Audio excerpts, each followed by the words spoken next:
What if I told you that the Canadian dollar was once backed by beaver pelts? Yes, actual beaver skins. Imagine walking into a store today and tossing a handful of fur onto the counter for your morning coffee. Sounds ridiculous, right?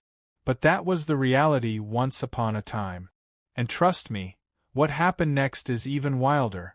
Before Canada had its own currency, chaos ruled the financial system. In the 1600s, early settlers relied on anything valuable, gold, silver, even playing cards, to trade for goods. That's right, playing cards. Can you picture swiping your ace of spades at a gas station today? Me neither. But the absence of a stable currency wasn't just inconvenient, it was dangerous. Economic instability meant food shortages, black market deals, and a system so unpredictable that people quite literally gambled their futures. Fast forward to the 1800s, and Canada still had no uniform currency. British pounds, Spanish dollars, and even US greenbacks were all circulating at the same time. It was financial bedlam. Imagine checking your bank account and seeing 5 different types of money with no way to convert them. Confusion? That's an understatement. But then came a bold move that changed everything. In 1858, Canada finally introduced its own official currency, the Canadian dollar. At first, it was tied to the value of the US dollar, but as Canada grew stronger, so did its economic independence. The government backed it with gold, ensuring that every paper bill had real value behind it. But here's where things take a dark turn. The Great Depression hit, and confidence in money itself crumbled. Banks shut down, people lost their savings overnight, and suddenly, a piece of paper that once held value became just paper. Sound familiar? Because history has a way of repeating itself. Inflation, recession, economic collapse. These words aren't relics of the past. They're warnings. By the mid-20th century, Canada had severed its ties to gold, shifting to a fiat currency system, meaning its value depended purely on trust. But trust is fragile. Ever wonder why the Canadian dollar sometimes plunges compared to the US dollar? It's a high-stakes game played by governments, corporations, and yes, sometimes even your morning coffee shop. The value of money isn't just about numbers. It's about power, control, and who gets the final say.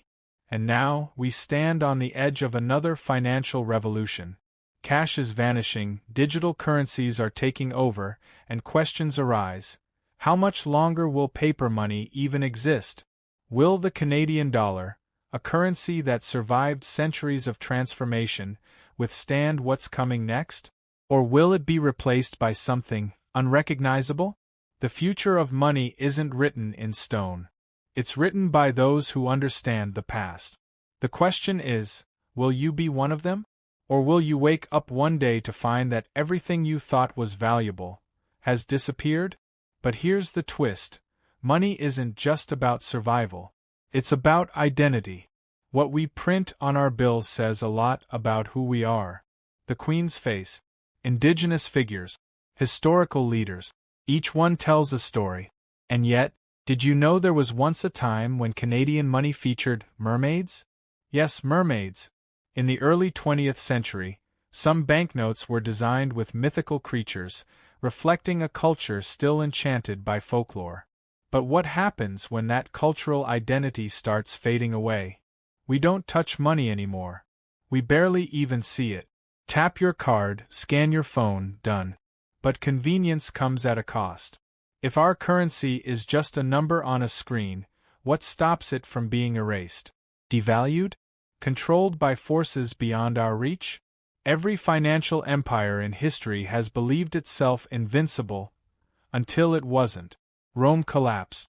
The Weimar Republic burned its worthless paper money.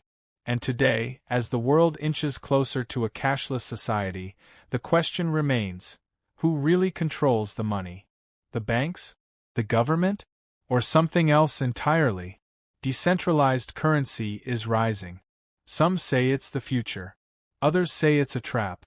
But one thing is certain, change is coming whether we like it or not. And the Canadian dollar? It's at a crossroads. Will it adapt? Or will it become another relic of history, like those beaver pelts and playing cards? The battle for the future of money has already begun. The only question is, which side will you be on?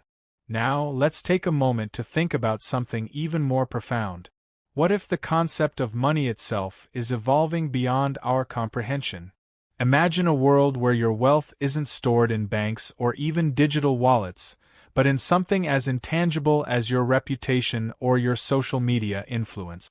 Sounds like science fiction, right? But consider this. Cryptocurrencies like Bitcoin were once dismissed as a fad, and now they're reshaping entire economies. And speaking of reshaping, let's not forget the role of technology. Artificial intelligence is already making financial decisions for some of the world's largest institutions.